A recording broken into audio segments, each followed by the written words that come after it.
Bigyan to. Tapusin natin itong ginagawa natin po. Templado na po to. Kita niya po. Ayan o. Kaibigan o. Ayan. Ito na po to. Munggo. Mungkins. Tawag sa iba lintils. Ano ba kabayan pagka-pronounce ko? Baka mali-mali. Yun lang. Bahala na kayo. Iba kabayan ito? Kabayan.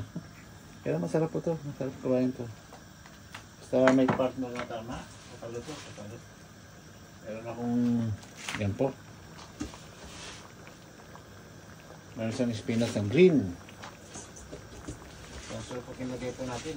Sarap po yung maraming gulay-gulay. Tingnan niyo po, oh. Green na green po yan. Ayan. Dali lang maluto po to. Minutes. Tapos na to. Ayan. Ayan. Nakita niyo po. Ganda. Green tsaka ano. Medyo mas mag-green pa. Ayan. Lagyan natin ng ano po. Yung sibuyas. Saka daon ng sibuyas. Ayan po natin. Mabango po yan pagka isang pulo. Mabango yan. Ang bagsak niya. Aromatic yan. Ibigan, pakita ko po sa inyo partner nyo na ibigan. Ayan. Ibigan na yan ha.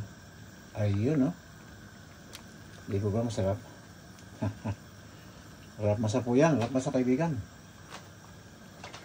Sa ating mga simple lang na tao, masarap na po na recipe ito. Pilipinas, kung magluluto ka at gagastos ka pa ng gas, bili ka lang sa kalenderya.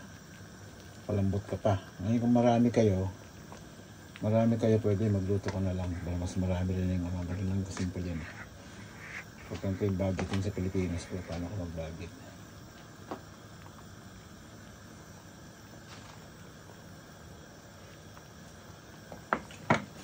Sarap na. Ayan, ito. Number na partner po yan, no? Crunchy danggit. Ayan po. Plus yan. Plus ito. Ayaw mo pa. Yan. Plus ito. Plus ito. Ayan, di ba kabilang? Ano pa?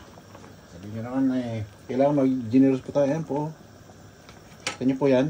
Crunchy po yan, no? Ayan. Nakita lang sa iyo po para samahan nyo kung mananghalian po kaibigan ha.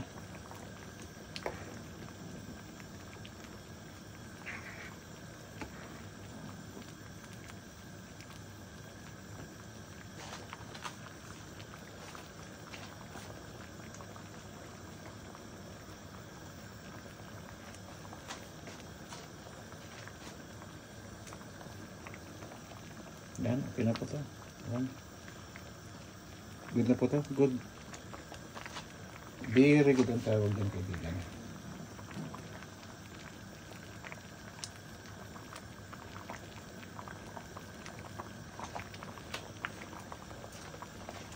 Maraming babos na. Ayan. So kaibigan, ganito na lang at magandang tanghali muli sa ating lahat po. Kain na po tayo!